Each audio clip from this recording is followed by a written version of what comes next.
gouvernement.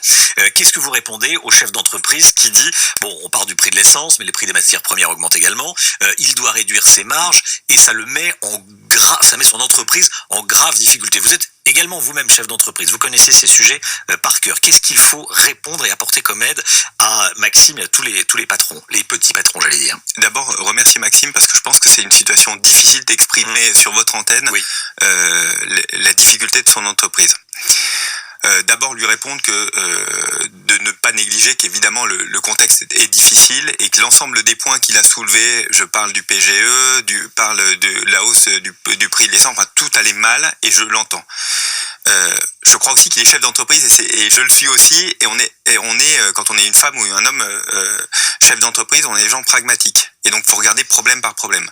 Le PGE dont il parlait, les PGE, nous avons changé la réglementation, il devait le rembourser, commencer à le rembourser immédiatement. Ce que nous avons fait, c'est proposer un délai et donc de le rembourser sur les 10 prochaines années. C'est-à-dire qu'on a déjà entamé 2 ans, il a encore 8 ans pour le rembourser.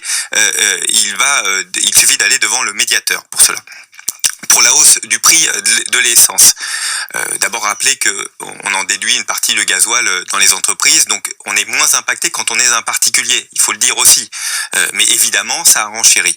Sur les devis, et là vous lui avez posé une question que je trouve très concrète. Sur les devis, il est vrai que sur certains devis, on peut modifier les prix parce que c'est inclus dans le changement, dans le devis en lui-même. Et d'ailleurs, on a eu beaucoup d'industriels qui ont changé leur devis au fur et à mesure parce que très clairement, ils ont dit à leurs clients, écoutez, je préfère pas faire plutôt que faire au devis, sinon je perds de l'argent. Et donc ça marche pas.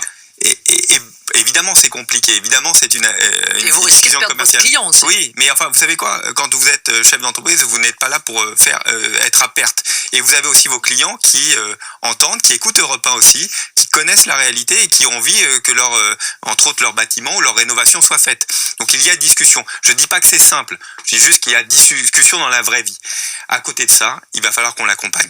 Donc on va regarder secteur par secteur. On l'a montré durant le Covid à quel point nous étions capables, et là je rends hommage à l'État en général, d'accompagner les entreprises, parce que ce que nous voulons, c'est évidemment, si ça dure quelques mois, d'accompagner l'ensemble des entreprises que nous avons déjà largement accompagnées pendant les 2 dernières années pour qu'elles continuent, gardent l'emploi et puissent repartir quand la situation se sera améliorée. Vous restez avec nous, Sylvain Maillard, député La République En Marche de